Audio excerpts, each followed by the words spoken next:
నిజంగా అపాయింట్మెంట్ ఇస్తుందా ఈ గవర్నమెంట్, లేదంటే ఇంకా ఏమైనా అడ్డంకులు వచ్చి డ్రాగ్ చేస్తుందా అని జస్ట్ ఆలోచించుకొని మన మంచాల మీద కూర్చొని పడుకున్నాం.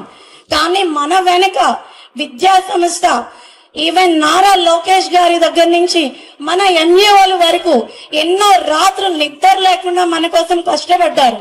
ఆ రోజు వాళ్ళు కష్టపడితేనే ఈ రోజు మనం ఇక్కడికి వచ్చాము. టీచర్స్ ని పట్టుకుంటే ఏం జరుగుతుందో లాస్ట్ గవర్నమెంట్ ఆల్రెడీ చూసింది. ఆ భయం వాళ్ళకి ఇంకా పోలేదు, అది ఫ్యూచర్ లో పోదు కూడా, పక్కా రాసిస్తున్నాం. ఎందుకంటే సమ్మర్ వెకేషన్ లో ఏదో ప్రశాంతంగా కూర్చున్నాం. ఇన్ని మంత్స్ 6 months అయిపోయింది జాబ్ వచ్చి, ఏం చేయాలో వాళ్ళకి తోచట్లేదు కదా. పారదర్శకంగా జరిగిందా అని మళ్ళీ క్వశ్చన్స్, మళ్ళీ యూట్యూబ్ లో క్వశ్చన్స్ అవే రొటేట్ అవుతున్నాం. ఒక పర్సన్ గురించి నేమ్ ఎత్తాను నేను. బాల్ ఆట ఆడిన వాళ్ళకి తాడు లాగే వాడికి కూడా జాబ్స్ వచ్చాయా? ఆ బాల్ ఆటని తాడాటని ఏమన్నారో తెలియని పర్సన్స్ వాళ్ళు. టగ్ ఆఫ్ వార్ గేమ్ లేదా శాప్ లో రీసెంట్లీగా పెట్టారు. 67 గేమ్స్ ఉన్నాయి శాప్ లో. ఆ శాప్ లో ఎవరైతే ఉన్నారో గేమ్స్ వాళ్ళు అల్లాటప్పగా డిస్ట్రిక్ట్ స్టేట్ కూడా ఇవ్వలేదు, అప్ టు ఇంటర్నేషనల్ లెవెల్ చూశారు. వ్యాయామ ఉపాధ్యాయులు 139 మెంబర్స్ లో స్పోర్ట్స్ కోటాలో వాళ్ళు జాబ్ వచ్చిందంటే ఏ గోటీ బిల్లా చెమ్మ చెక్క ఆడి రాలేదు వాళ్ళు, అప్ టు ఇంటర్నేషనల్ ప్లేయర్స్ వాళ్ళు.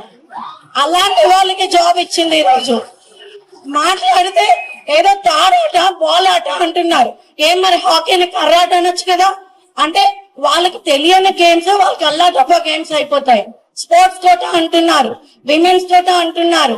ఇప్పుడు నాకు వచ్చిన మార్క్స్ కి వేరే వాళ్ళకి ఇంకా ఎక్కువ వచ్చిన విమెన్స్ కోటా మైనారిటీలో నాకు వచ్చింది జాబ్. విమెన్స్ కోటాకి 33% తీయాలి, తీసారు కదా.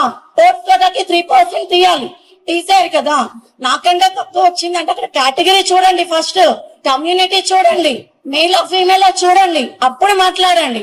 అలా మాట్లాడి గ్రీవెన్స్ కి వెళ్ళిన కేసులో 33,830 మెంబర్స్. ప్రతి ఒక్కరికి చాలా గుర్తు, వాళ్ళకి బుర్రలోకి వెళ్ళినట్టుగా సమాధానం చెప్పి గవర్నమెంట్ అప్పుడే పంపించింది.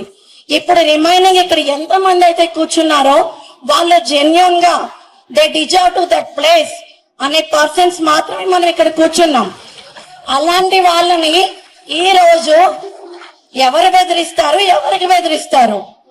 తిప్పి కొడితే ఒక యువత ఎలా ఉంటుందో వాళ్ళు ఊహించలేరు కూడా. చక్కగా జాబులు వచ్చాయి, చేసుకున్నాం, మమ్మల్ని ఇలాగా ఉండనివ్వండి, మేము తిరిగామా నెక్స్ట్ కూడా రాలేరు దరిదాపుల్లోకి, అది ఖచ్చితంగా జరుగుతుంది.